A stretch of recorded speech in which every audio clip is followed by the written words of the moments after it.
In Red Orchestra Ostfront you can experience intense realism-based infantry combat. Other games make you feel like you are in a war movie. Red Orchestra will make you feel like you are in a war. When you enter the battle, check your situational awareness map. This is a dynamic map that lets you know which objectives you control and which objectives you should attack or defend. It also displays other important areas on the map, orders from your commander, and round time.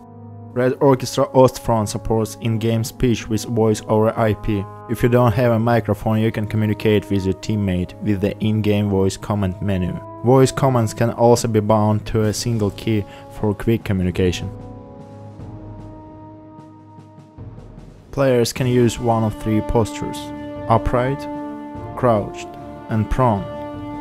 It is easier and quicker to move around upright, but you can be easily seen by the enemy and your gun is harder to aim.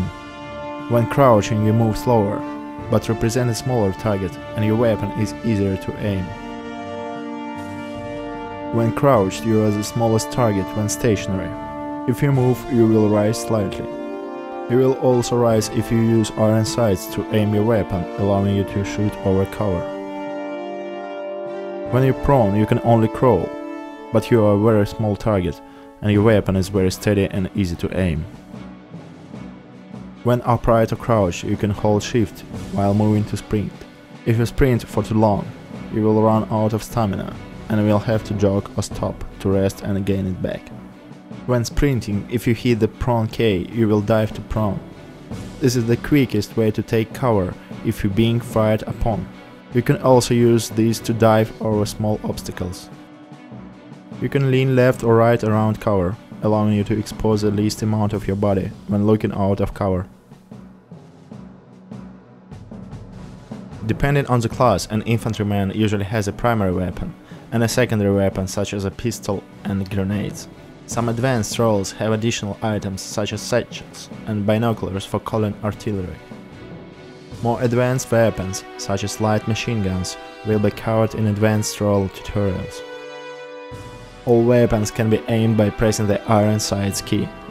Most weapons can be fired at the hip, but with greatly reduced accuracy. There are a number of factors that affect shooting accuracy, such as posture, stamina, and weapon recoil. When firing, your gun is kicked back by recoil. If you pull the mouse down slightly while firing, it will counteract the recoil. Automatic weapons are more effective when you fire in short bursts. Weapons can be rested on any flat surface or braced against any vertical surface. To rest your weapon, approach the surface you want to rest on and look for the deployment icon. It will appear grey when there is a compatible surface to rest on. To rest it, stop moving your weapon. The deployment icon will turn white. When the icon is white, your aim will be much steadier. Any quick movement will unrest your weapon.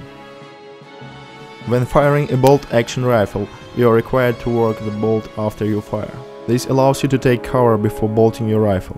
You can also immediately bolt after shooting by double-clicking primary fire. To throw a grenade, select it, hold primary fire to pull it back and release to throw it. Soviet grenades can be baked by pressing Alt fire while the grenade is pulled back. German grenades start baking from the moment you pull them back. Bake too long and they can blow up in your hand.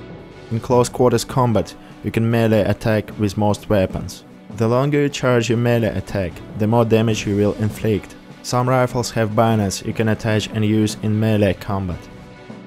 This knowledge, combined with team communication, tactics and skill, will help you to be a feared soldier in combat.